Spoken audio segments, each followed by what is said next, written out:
Well, up in Sioux Center, it was a clash between two great NAIA women's basketball teams. Top-ranked Dordt playing host to Briar Cliff, who is just outside the top 25 in the most recent poll. When these two teams battled earlier in the season, in Sioux City, Dordt picked up a 12-point win, and it's a track meet early on. Gracie Schoenhoven, she's going to get the shooter bounce on a long-range triple right there. The Cliff, they come back on the offensive end. They get an answer. It's going to be Taylor Soderman. She's going to knock down the mid-range shot.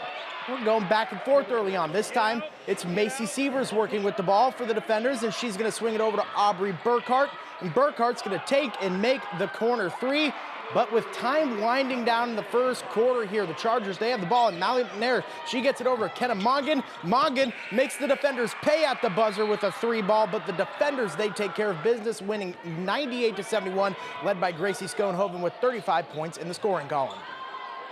Dordt men defeated Briar Cliff by 29 points earlier this season. Could the Chargers get revenge up in Sioux County? First field goal of the game belongs to Judson Henkel.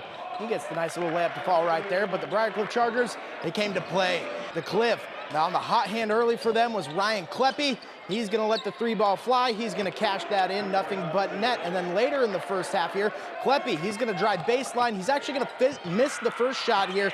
Sticks with it, gets his own rebound, gets the second chance to go right there. But the defenders, they come back on the offensive end, and they would work the ball around. Eventually it gets to Ty Van Essen. He's going to cash in from straight away on a triple right there. Dordt pulls away, winning this one 98-63.